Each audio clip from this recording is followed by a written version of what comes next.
Hi, Tom. Hey Agnes. So, welcome to the Herbal Talk. And today I am receiving Tom Waterman, which is a qualified herbalist from traditional Chinese medicine from Middlesex University in London. And so you practice Chinese medicine, which incorporate herbs, but also acupuncture, Tina, you can explain us what it is, and also Kung Fu. So, That's right. how are you? I'm good, thank you. Yes, I'm happy that the warm weather has arrived in Sweden, so that's great. Yeah, Makes yeah, makes the life easier. it does 100%. So, to start with, I would like to know, like, what brought you to Chinese medicine and also to Sweden? Okay. Well, I'll start with Chinese medicine. Ah, So, so yeah, I've been practicing Kung Fu since I was a teenager, and I picked up a few injuries from training, and I kind of went the conventional route with my rehab via kind of physiotherapy. But my personal experience with physio was that it wasn't that effective for me. And I tried acupuncture for uh, various injuries, and I had a really good response with acupuncture. And that obviously kind of got me interested in it. And I didn't really think about studying it for a while, but I got left some money by a relative, and I was at a point in my life where I kind of needed some direction. Um, and the idea came into my head about studying acupuncture or studying Chinese medicine. So I looked at kind of the available courses and signed up for a degree program in Chinese medicine. And hmm. yeah, that was the kind of the origin story. Yeah, and to Sweden. And to Sweden, I met my partner in the UK, but my partner had been living in Sweden for a long time. Hmm. We did long distance for quite a few years, but eventually one of us had to make the decision as to um, who was going to move where, and I thought that I would give it a go in Sweden. Um, so yeah, I've been here for nearly 3 years now, 3 years. actually. So Okay. time Yeah. goes quickly. Yeah. And since how long you took your degree of Chinese medicine and you are practicing? How many years it has been? So I qualified, yeah, I qualified 2014.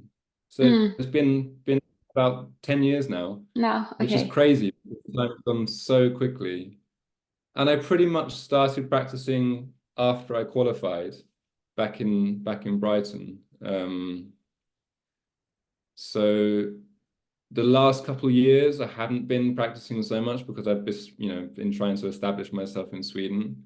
So yeah, you could say that the last couple of years I've been doing some tweener, but I haven't really been practicing acupuncture or herbs, although that's the intention. But it just takes some time to get started when when you set up in a new country. Mm, So yeah, I guess you could say I've been practicing for around 10 years. okay. Interesting. And so what is Twina? So Tweener is a type of Chinese medical massage.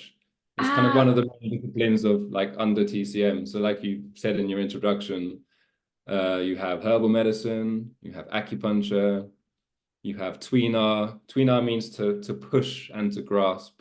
So it kind of mhm, uses Chinese medicine principles, um, but using your hands as your tools, pressing or your palm or your thumb or you're kind of grasping, these types of things.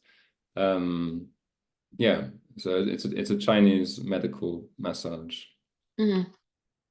as a So basic. could Yeah. you explain us? So I have very few knowledge of Chinese medicine. Mm, Uh, I know a couple of plants that are used. I know briefly mm, um, that some disease or condition are associated to some organs who Yeah. are actually not necessarily corresponding to the proper organs, the body. Right. So, but that's very general, and I think it's deeper than that, and it Mm. includes also so all this acupuncture and trina, not only herbs. So, could you explain simple as possible, because I think it's quite a complex medicine, Yes. the principle of Chinese medicine? Yeah, I mean, like you say, it's a pretty, it's really it's a complex question and complex system of medicine. So it's quite hard to give a simple answer, but I'll try as best as possible. I think that Chinese medicine is it's based on the understanding that man isn't separate from nature.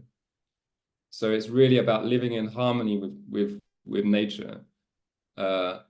And I think the ancient Chinese, they looked at like the heavens, like the planets and the stars, and they also looked at, you know, what's on Earth and the four seasons, and they tried to kind of harmonize man between, you know, the heaven and the earth.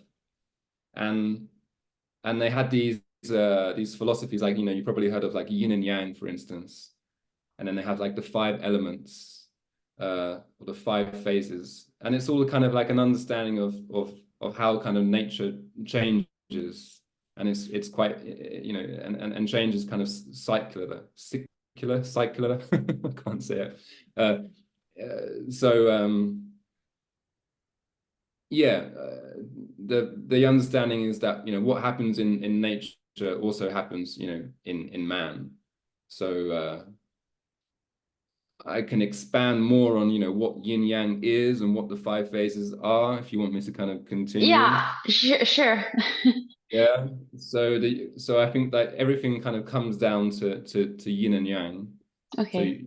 yang is the masculine, yin is the feminine, yang is something like action, yin is inaction, yang is hot, yin is cold. You have these kind of Mm. divisions. So when we categorize a disease, you know, at its basic level, it could be a yang illness or a yin illness. And like I say, it kind of has a resonance with something that you would see in the natural world. Try not to get too complex. But it's not so easy to explain in simple terms, I guess. Does that give you an idea? Maybe you can ask some questions to kind of Yeah, point. so well, I have a lot of questions who came in my mind, and when you spoke about the yin and the yang, it made me also fast and remember when you have also condition. So when I say condition, because I don't really like to use the verb disease. Yeah, So the word. But I remember there is also something with the chi, l'energy, the chi energy. Like yeah, you are right. chi deficient or chi, too much chi or not enough. You know, That's there's right. this also. They Yeah, often speak about that. I had been once to acupuncture, and then he was asking me a lot of questions on yeah, how I look, or how I walk, how do I look like, my habits, and it was like, oh, this is chi. No, he was doing some drawing, and where I'm missing yeah, chi, and but I also had some places it was too much. Oh, it was like so yeah, yeah, yeah, there is I know what this, you but I mean. think it's something completely different, maybe what you have talked. And Yeah, about what you have talked, we could go. I think we could also. What I would like to know is like maybe how do we, when a person come to a Chinese herbalist, so a Chinese doctor, I was looking at data actually, and I was okay. looking that like 80% of the world population today still rely on traditional medicine. And in 80%. China, everyone who, that is both, so they have like maybe more modern medicine hospital and they have traditional medicine hospital. Yeah, And then people who are going to meet a traditional medicine doctor are going 70% of them for prevention of disease. not when they have a problem, but for prevention, which is Exactly. some very different from the Western point of view. And I was thinking, when a person come to a doctor or to you as a practitioner, so in China or a practitioner in Europe,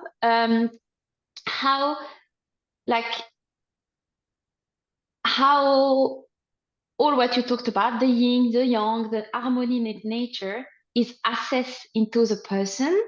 So that's maybe my first question. Secondly, could be, I can re-ask my question later, like once we have assessed these, when does these different acupuncture, China herbs come in and why? And we can continue on that. Yeah. Okay. So you're asking when a patient comes to see the practitioner, how the practitioner decides what treatment to give, whether herbs, acupuncture, or Tuina? Yeah. Okay. Well, I think it also comes down to the practitioner's preference, because there's a little bit of a hierarchy as far as TCM is concerned, as far as I'm aware. And like traditionally, the herbalists are seen as the kind of the top level, and then you have the acupuncture underneath, and then you have the Tuina practitioners at the bottom. But it's not strictly true, because really, acupuncture can kind of treat pretty much every condition, as well as herbal medicine. And even Tuina can treat more than just, musculoskeletal conditions. You can treat insomnia, you can treat pediatric diseases. So I think it's down to preference, really. But I would say that, like in the UK at least, herbal medicine, Chinese herbal medicine, I believe it kind of made its name with the treatment of dermatological conditions such as eczema and maybe, psoriasis, these kind of things. I think it got quite famous for the treatment of, eczema and whatnot, rather than using, all sorts of, steroid creams and whatnot. It got a name for being an effective intervention, for quite kind of bad cases of eczema. Acupuncture got its name probably for the treatment of pain, bad backs and stiff necks and, bad knees and these types of things. So I think for a lot of people, when you talk about acupuncture, they associate it with pain conditions. Again, with acupuncture, you can treat internal conditions as well. You can treat all sorts, gynecological issues, mental, emotional issues. Exactly. Like I say, everything really. So like I say, it's kind of down to practitioner preference as to what they decide is best course of action. For me personally, it could be an experience thing as well. Like maybe you have experience treating something with acupuncture, that's your first call, or maybe for another condition you've gone straight to herbs, so that's your kind of comfort zone and you'll stay with herbs. It's kind of hard to say. Okay. Yeah. But I would say in China, I think that for an internal condition, they would probably go more to the herbs than acupuncture. And things like stroke or Bell's palsy, that's normally treated by acupuncture as a kind of first port of call. Yeah, I went to acupuncture for emotional or mental condition, and it worked so good. It was so good. Yeah. So I confirm that. In that way, I found it much more efficient than herbs. Yeah. And also, So, I think with acupuncture, it has the ability to work just like that, it can be instantaneous. Exactly, it was. Yeah. With herbs, if there's normally a time where, you need to take them for a while before they start to take effect, and it can be quite a slow, gradual change. And same with acupuncture, but acupuncture does have the ability to create an instant transformation, which is quite powerful. Yeah. And like you obviously experienced that yourself. So yeah. Yeah, exactly. That's the power in acupuncture. Yeah. Yes. So, so if, for example, I am going to me too, for a problem. It can be a chronic disease, it can be pain, muscular pain, it can be emotional situation.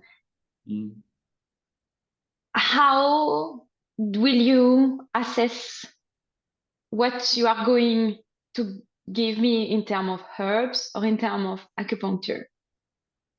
So which process do you use, and can you like place that into explain also why do you say that, like explain your process and why you do that in depending of how Chinese medicine work and its principle.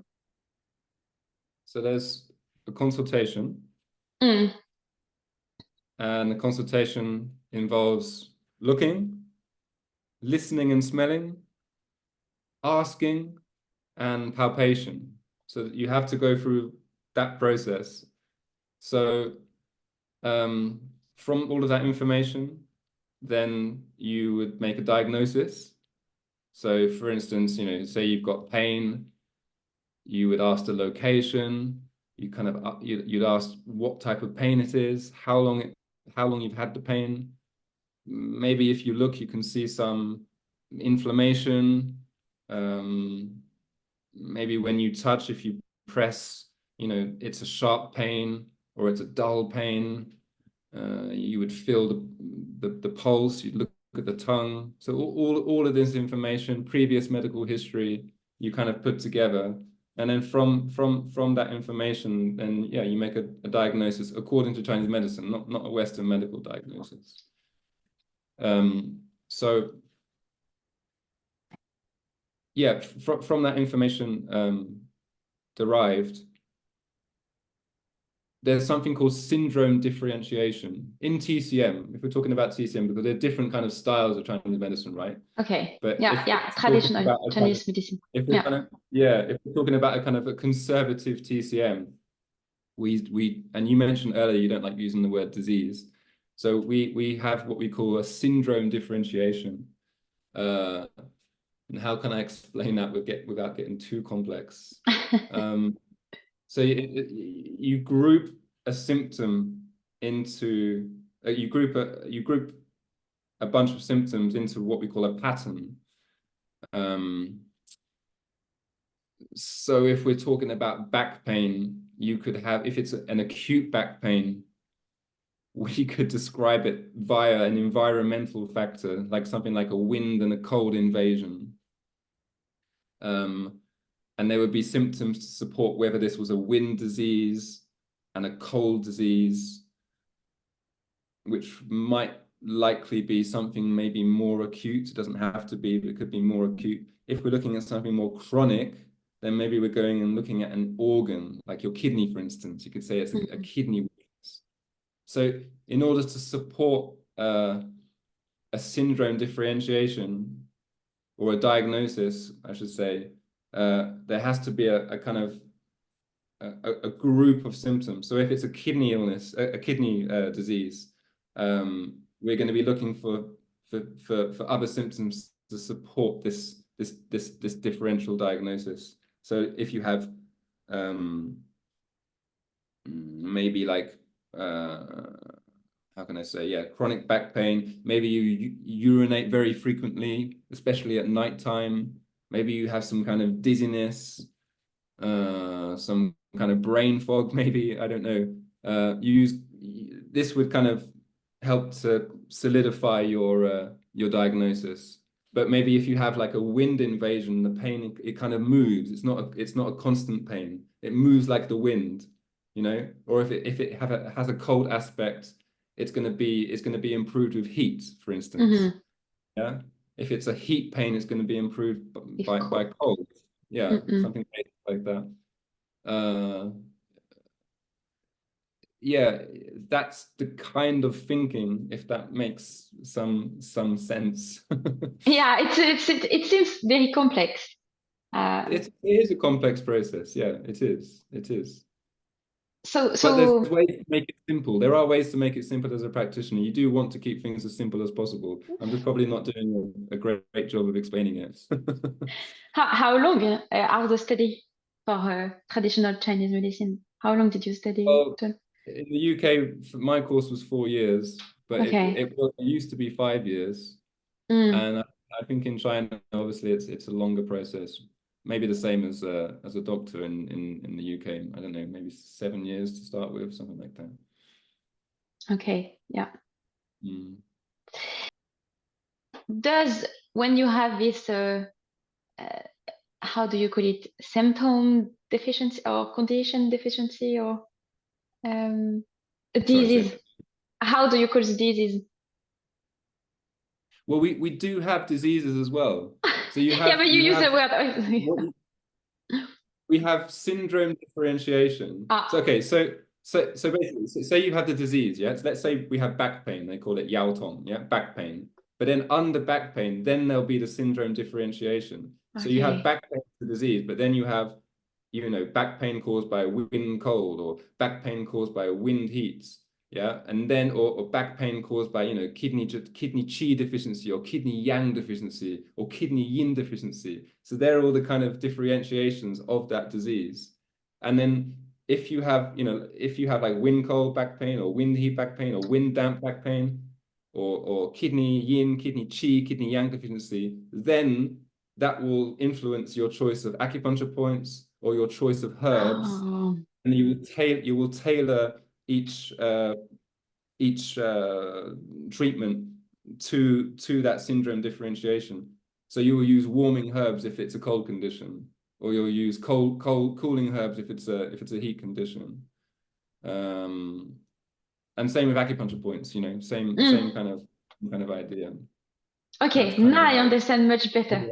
That was a great explanation. Sorry, I kind of left out that part. Yeah, okay. So we can really, on the way you presented, is like you can really narrow it down, because it's so many things that can cause back pain. It can be so many reasons, and you just look for narrowing down with where imbalance can be based on, we can say, the element. So heat, wind, fire, cold, and based on the energy of masculine and feminine, so yin, yang, and the qi. And in that case, what's the qi? Is it the vital energy, or is it That's a good question.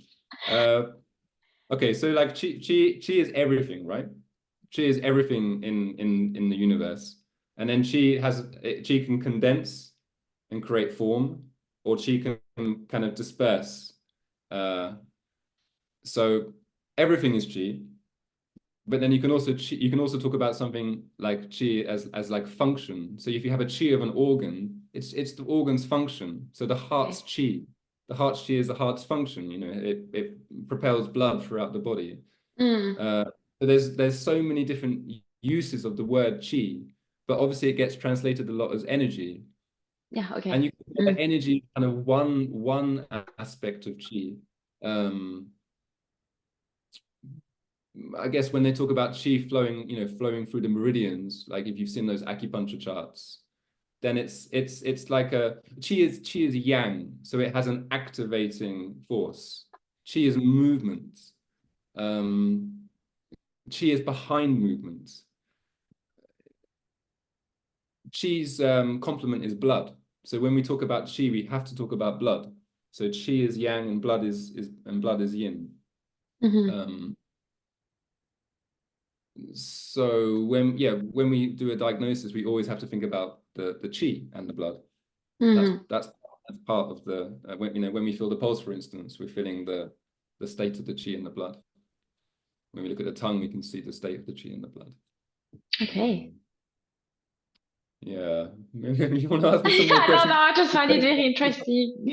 Yeah. Okay. Yeah. So let's talk about herbs a bit now. Okay. And so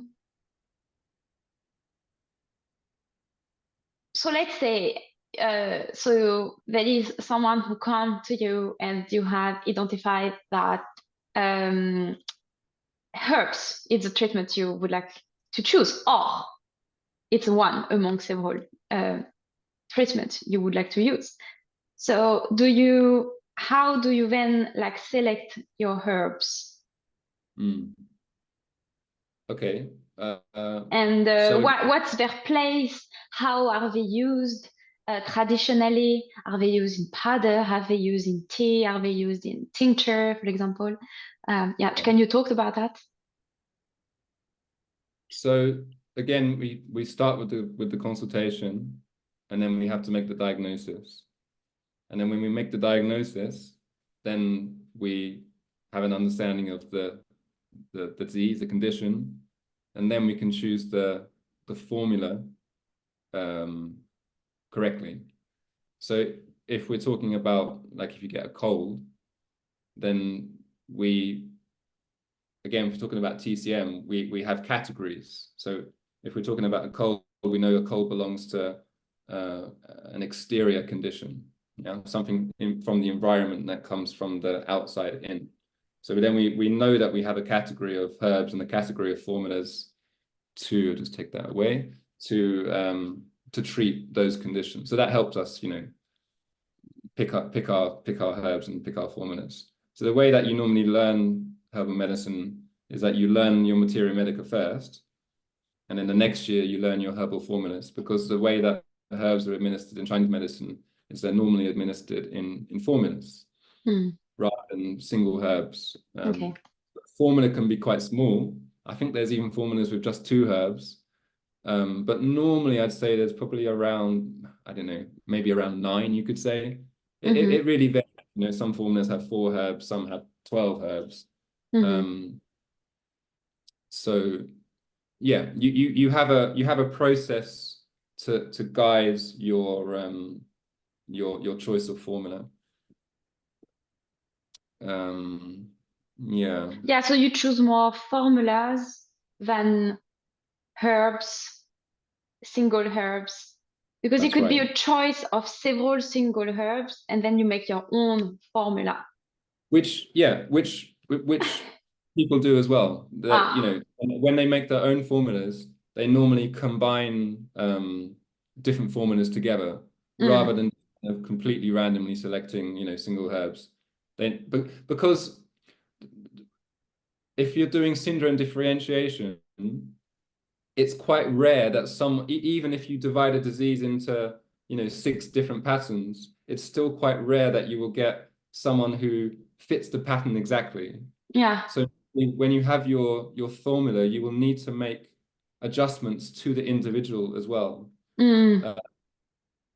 So you can use a traditional formula as your base, but then you will modify it based on how the individual presents their condition.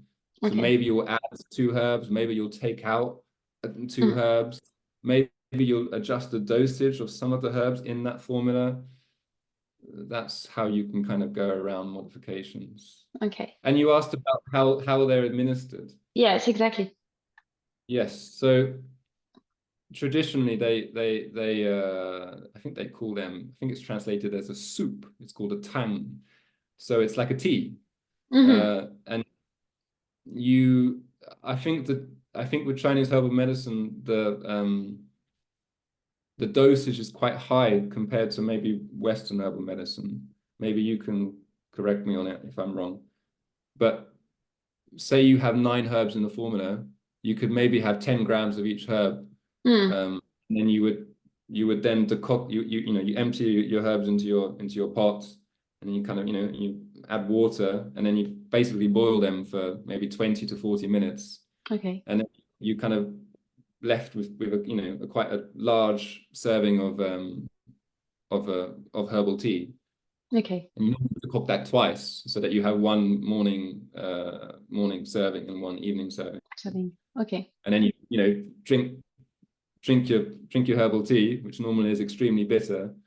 And yeah, that's the kind of normal administration. But they do have powders as well. So they have traditional powders where they would literally just grind the herbs down.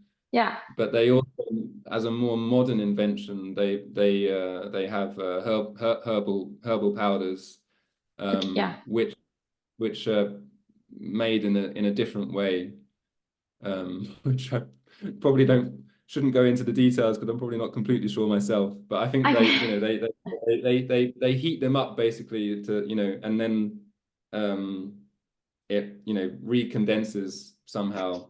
Okay. I don't know. Yeah, a modern method basically as like a kind of herbal extraction of some kind. Mm-hmm. Yeah. Okay. Uh, Yeah. and that, yeah. When I went to so for acupuncture, and then I got also herbs, and it was a mix of, so for me, like, and no, only it was only cinnamon. I had cinnamon inside, but so it was a mix, and it was not only herbs, like it was also minerals and some Yes. like oyster shelf, Yeah. and everything was in powder, mixed on place and prepare and put it into powder, and then I had to take this, as you say, on the morning and on the evening in warm water.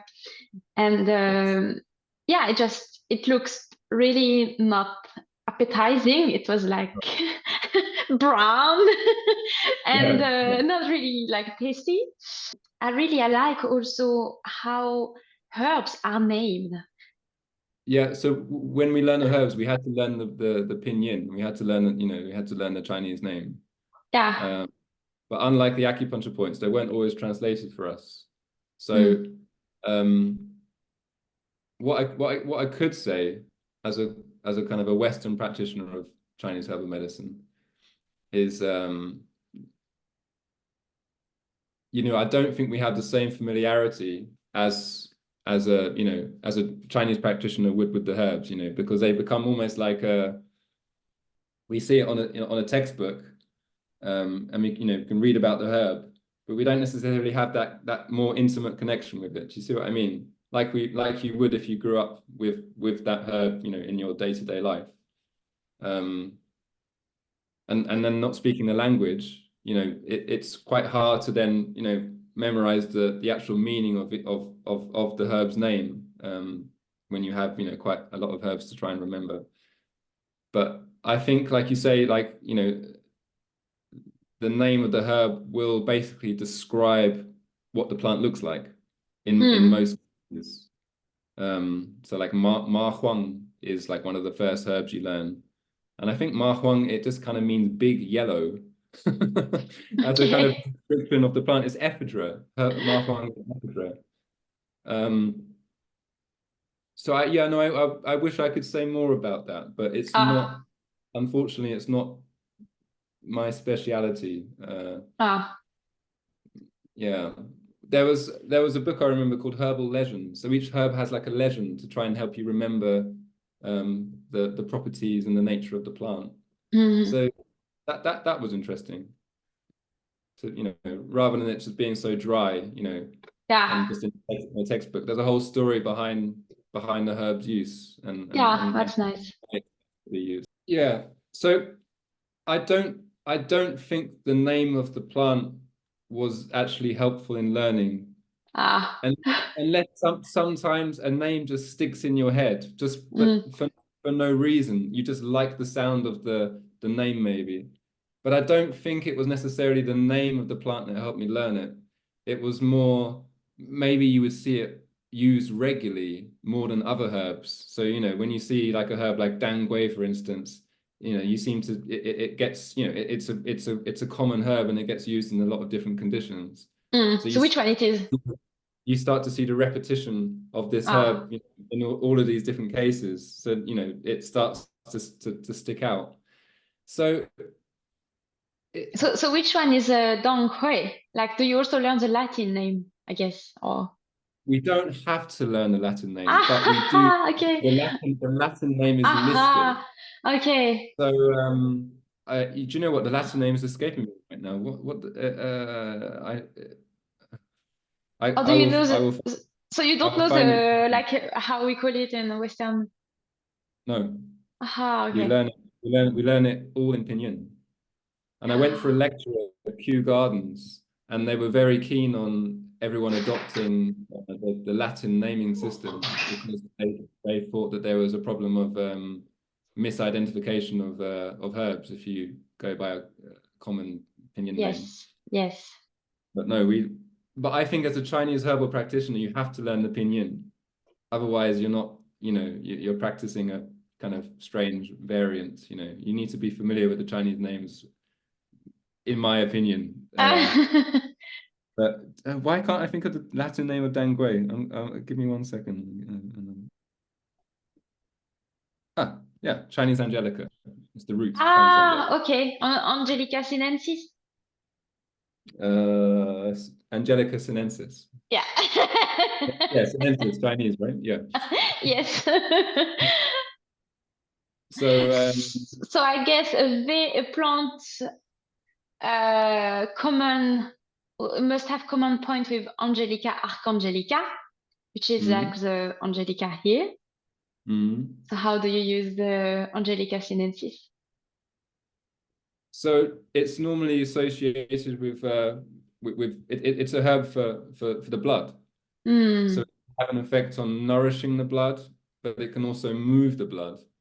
And the tip of there's a differentiation between dangui and then the tip of the root, and then that has a more moving blood effect. Okay. So yeah, for instance, if you had painful periods, if you had like period, then you can use dangui to kind of help to move the blood, so that you reduce the size of the clots or reduce the clots. Yeah, like I say, it could be to do with, like, we would diagnose some trauma, like if you hit your arm and there's like a bruise, you can use dangui to like move the blood to dissipate the bruising. Okay. You can also use it if you're kind of lacking blood. So if you're not, like if you're anemic, for instance, then dangui can be one of the herbs that you use to kind of build and nourish the blood. Nice. Yes. That would be its use, some of its uses. So it's also associated to more cold. It's a warming herb. Yeah, so it's associated to a cold condition. Yeah, then it has a lot of common points with Angelica, Archangelica. Which also like make me think about I will welcome here to the Herbal Talks another traditional Chinese medicine practitioner, and we are going to talk about the use of Western herbs in Chinese medicine. So what are your view on that? And you were mentioning, I think it's two things here. You were mentioning that you don't have this experience of seeing the plant, being with the plant, so to really know them with all your sense, if I could say, just through the books and your experience on how it has affected people and maybe yourself if you have tested them. And also, since Chinese medicine, it's also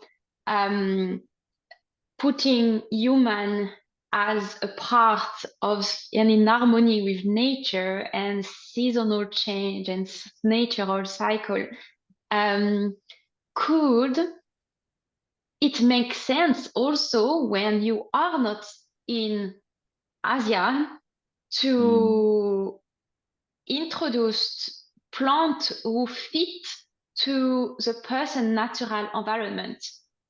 I think that you raised some really good points. And like you said, like the principles of Chinese medicine are to be in harmony with your environment. So the question of, sustainability and environmentally friendly kind of herbal farming practices, I think should be, paramount. As you've probably got from this conversation, though, Chinese medicine is so complex. And even though it's not like Western medicine, it's still quite an exact science. So when you have like 2,000 years of kind of medical history and discussion about the use of plants and herbs for, diseases according to Chinese medicine, they're talking about quite specific things. So I think the problem is, but I know there's people that do it. Like I think I mentioned in another conversation, there's a person called Thomas Avery, I believe, and he's written a book on using Western herbs according to Chinese medicine. Yes. Yeah. I have a copy of, but I haven't studied it. So I know that there's people working on it, but there's that kind of experimentation aspect to it, where things will definitely have similarities, but they will have differences. I think you have to be quite insightful to be able to see the effects of the herb that you use and then somehow translate it to Chinese medicine, you know, because there's a taste to the herb. You have to understand what organ the herb goes to. It's kind of a directional aspect, whether it's like upward and moving out or downward and moving in. There's so many kind of considerations to factor in. And like I say, you've had 2,000 years of people trying to do this for you and reaching some kind of consensus. And I'm not trying to dissuade people from doing it, but I'm just saying I think it's difficult because you don't have that knowledge base behind you to, you know, to help guide you into the use of a herb, a Western herb, according to Chinese medicine. You know, there will be experimentation. I was thinking about this a little bit because I thought that we would talk about this. And possibly as the climate is changing, maybe it's more possible to grow Chinese herbs in Western countries. Yeah. I mean, I know that they do this in the States. And I'm sure even now, you know, some herbs will grow like in Sweden that grow in China, you know, maybe in the north of China, maybe it's more easy to grow herbs. I mean, you know, like when we eat, right? I mean, I don't know about you, but I think you do a lot of, you know, you do a lot of foraging. But when you eat, do you eat only what's grown in the country you live in? Or will you use herbs and spices from other countries to help flavor your cuisine? I have done it. I have done it for a year when I was living in Finland. That's why now I am more a local, someone who really defend locally produced herbs, local food, and also because everywhere in the world, some plant with the same genus, like with Angelica we were talking about, they have been used for, as you say, it's more than centuries, it's like thousands of years, in the same way by different population who has never met each other. But they have found out the same. And that I think the good things with like traditional Chinese medicine, if you go to also India, is just this knowledge has stayed alive. I'm pretty sure in Africa they have their own also, but we don't talk about them so much, or in South America. But in the West, we have this knowledge that they have just disappeared somehow through the development of society, through the development of science, through like how it has evolved here. But I understand your point that it's so, now I do better understand how Chinese medicine work, how specific it is, and so why practitioners don't want to use, because for them maybe it's they don't have this deep understanding of our herbs here as they have for the Chinese one. And I guess when you have with someone in front of you with problems that affect his health, his mental well-being, you don't want to test, you know, you want to play with it and know, or so that's maybe their limitation. Yeah, I think that's right. But I think it's definitely something that should be explored, and there's some bright minds out there doing it, obviously. So, you know, it'll be interesting to see, you know, how it develops. And maybe there can be experimentation like with ourselves, you know, rather than on patients at the beginning. We can we can try tasting them and seeing the effects and observing them and using them for things maybe on a personal level. I don't know. But I would say, as far as kind of as far as the sustainability thing, I feel like with a bit more practice, the herbs aren't the first thing I'll necessarily go to. You know, I think I'll consider it more if the patient really needs the herbs, you know, and if there's another way to do it before administering the herbs, you know, whether it be just via acupuncture, or maybe there's dietary changes that can be made. And, you know, if the condition calls for it, fine. But otherwise, you know, not use immediately, you know, going to them at a possible later stage. That could be a way to, you know, try and be a bit more mindful about their use. Yeah, no, totally. Yes, yes. Oh, but thank you very much for joining today and for this talk. Thank you very much. And oh, wait, where do we find you if someone wants to contact you or approach you? So maybe the best way is to go to my website. So it's watermanchinesemedicine.com. I should double check that. We should have done that before, maybe. All right, we will leave the information in the link below the video and the podcast. Yeah, so no worries about that. You will find it. Yeah, no, it's www.watermanchinesemedicine.com, and all my contact details will be on the website. And you are in Uppsala, based in Uppsala. Based in Uppsala, that's right. Yes. Okay. Thank you. Okay, thank you, Agnès. Bye-bye. Bye-bye.